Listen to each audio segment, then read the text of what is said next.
ఈ కోళ్ళ షెడ్లో మనము కోళ్ళు అనగానే విపరీతమైన వాసన వస్తుందని ఒక భయాలు అవుతుంటాయి. మనం ఆ భయాలు తొలగించుకోవాలి అని చెప్పి నేను చెప్తున్నా. ఎందుకంటే మనం ఇది ఒక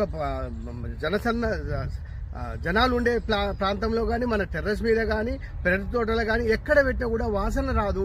వాసన రాకుండా ఉండడానికి మేము ప్రధానంగా 2 మార్గాలను ఎంచుకున్నాము. ఒకటేమో చోహాన్కు మెథడ్లో ల్యాబ్ని స్ప్రే చేయడము, రెండవది మనకు ఈ పూర్తి షెడ్లో మొత్తం కూడా బయోచార్ని మేము దీని నిండా వేయడం వల్ల బయోచార్ కనుక మనం వేస్తే ఇక్కడ మనము ఈ ఏదైతే లిటర్ ఉంటుందో లిటర్ దాని మీద పడి దాన్ని మొత్తం కూడా కంపోస్ట్ రూపాన మారుస్తుంది. దాంతో మనకి ఇక్కడ వాసన ఏదైతుందో అది మన బయోచారు పీల్చుకుంటుంది. కాబట్టి మనకు ఎవరైనా సరే మనం గనక కోళ్ళు గనక పెంచాలనుకుంటే ఖచ్చితంగా బయోచార్ని గనక మనం గనక ఇందులో వేసుకోగలిగితే మనకు చాలా ఉపయోగకరంగా ఉంటుంది. అదే మాదిరిగా ల్యాబ్ని గనక మనం గనక స్ప్రే